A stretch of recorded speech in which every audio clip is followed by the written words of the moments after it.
अस्ट्रेलियामा काम गर्दा अस्ट्रेलियामा कर्मचारीहरूका अधिकार छन् जुन कानुनद्वारा संरक्षित छन्। यिनीहरूमा समावेश छन् उनीहरूलाई कति भुक्तानी दिनुपर्छ, उनीहरूले पाउनुपर्ने अवस्थाहरू जस्तै कामबाट छुट्टी वा समय लिने अधिकार र भेदभावबाट सुरक्षा। अस्ट्रेलियाली कार्यस्थलका कानुनहरूले विदेशबाट आएका समेत गर्ने गरी सम्पूर्ण कर्मचारीहरूलाई सम्मिलित गरिन्छन्। यी कानुनहरू व्यक्तिको बसाइको समय वा तिनीहरूको भिजा प्रकारको पर्वाह नगरी लागू हुन्छन्।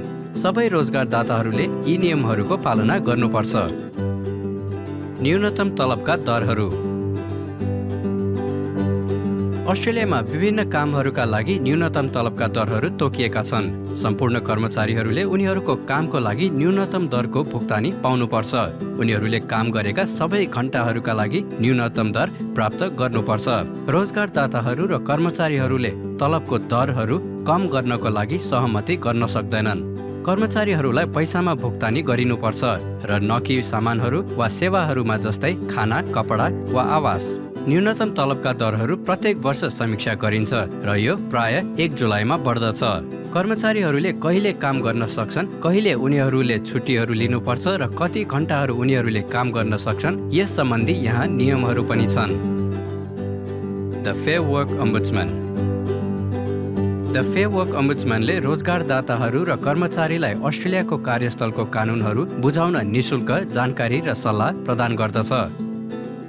तपाईले द फेयर वर्क अम्बुड्सम्यानलाई आफ्नो तलब र अरू हकहरूका बारेमा जानकारी माग्नको लागि सम्पर्क गर्दा तपाईँ समस्यामा पर्नुहुने छैन। याद राख्नुहोस्, यदि तपाईँ एक रोजगारदाता हुनुहुन्छ भने द फेयर वर्क अम्बुड्सम्यानले तपाईलाई कर्मचारीहरूप्रतिको आफ्नो दायित्वहरू बुझ्न मद्दत गर्न सक्छ।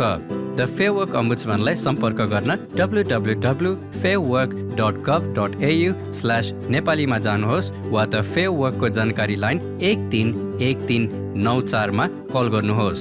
यदि तपाईलाई दोभाषीको आवश्यकता छ भने हामीसँग आफ्नो भाषामा निशुल्क कुरा गर्न अनुवाद र व्याख्या सेवालाई 131450 मा कल गर्नुहोस्।